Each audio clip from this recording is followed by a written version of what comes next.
আসসালামু আলাইকুম everyone, welcome back to my channel. কেমন আছেন আপনারা সবাই? আজকে আমি রান্না করে দেখাবো রুই মাছের মাথা দিয়ে ছোলার ডাল। আমাদের এই রান্নাটা যদি আপনাদের ভালো লেগে থাকে তাহলে একটা লাইক কমেন্ট শেয়ার দিয়ে দিবেন, সাবস্ক্রাইব করে পাশে থাকবেন। তো 1 কাপ ছোলার ডাল আমি সারা রাত ভিজিয়ে রেখেছিলাম। এগুলো ভিজানোর পর আমি হালকা লবণ দিয়ে সিদ্ধ করে নিয়েছি রান্না করার জন্য।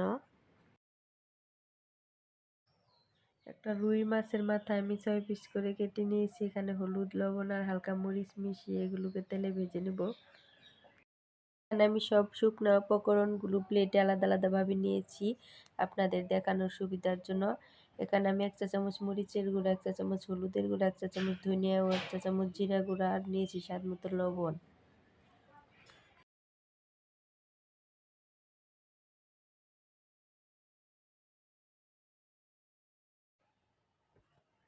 এখানে কড়াইতে আমি পরিমাণ মতো তেল গরম করে নিয়েছি। এখানে মাছগুলোকে ভেজে নেব।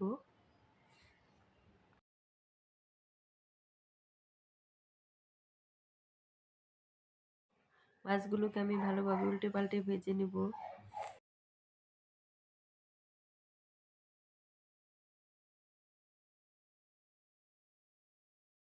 আমার মাছগুলো ভাজা হয়ে গেছে, আমি এখন এগুলোকে নামিয়ে নিব। আমি যে শুকনো উপকরণগুলো নিয়েছিলাম ওখানে আর 1 চা চামচ আদা ও রসুন বাটা মিশিয়ে মশলাগুলো মাছ মাখানো বাটিতে মিশিয়ে নিব।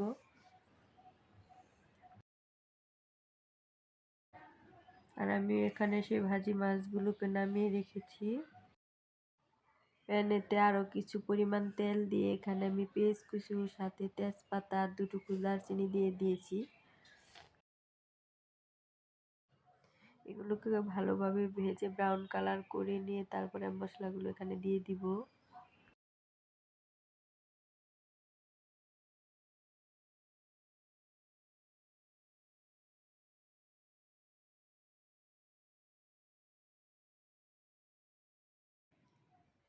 আমি মশলাগুলোকে পানি দিয়ে মিশিয়ে রেখেছি, এগুলোকে দিয়ে দেবো। আপনারা চাইলে শুকনো উপকরণও এখানে ঢেলে দিতে পারেন, তাতে সমস্যা নেই।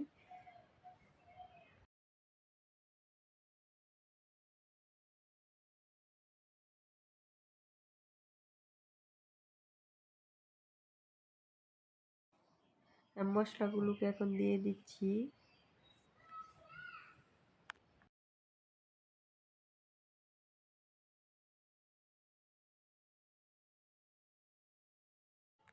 মশলাগুলোকে এখন ভালোভাবে কষিয়ে নিব।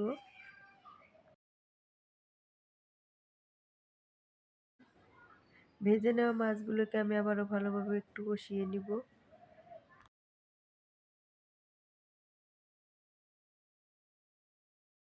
যেহেতু এটা মাছের মাথা, সেহেতু এটা ভাজার পরে একটু কষিয়ে নিলে এটা খেতে আর একটু ভালো লাগে।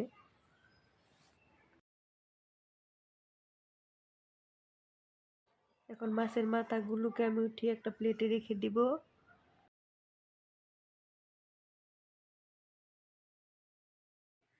এখন আমি সিদ্ধ করা ডালগুলো এখানে দিয়ে দিব।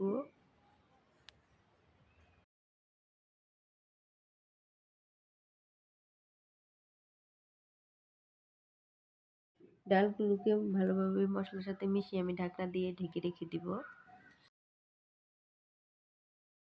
এখানে আমি 3টা কাঁচামরিচ কেটে দিয়ে দিচ্ছি। আমি এখানে একটা টমেটো ছোট ছোট পিস করে কেটে দিচ্ছি, আপনারা চাইলে এটা স্কিপ করতে পারেন।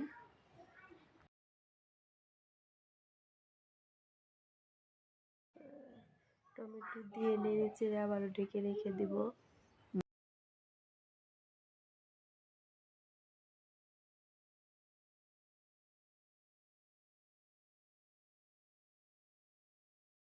ঢাকনা খুলে আমি ভালোভাবে আবারও নেড়ে চেড়ে দিব। ডালগুলোকে ভালোভাবে কষিয়ে নিতে হয়।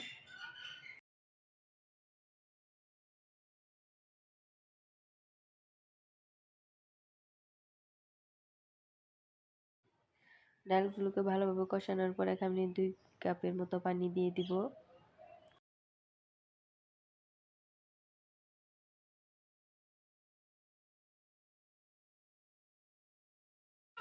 পানি দেওয়ার পর আমি নেড়ে চেড়ে ভালোভাবে অপেক্ষা করব বলক ওঠার জন্য। বলক উঠলে আমি মাছগুলো এখানে দিয়ে দিব।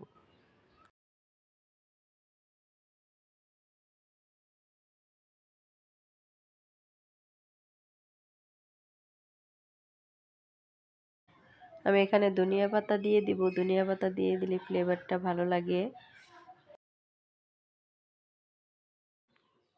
যারা ধনিয়া পাতা না পছন্দ করেন তারা এটা না দিলেও চলবে।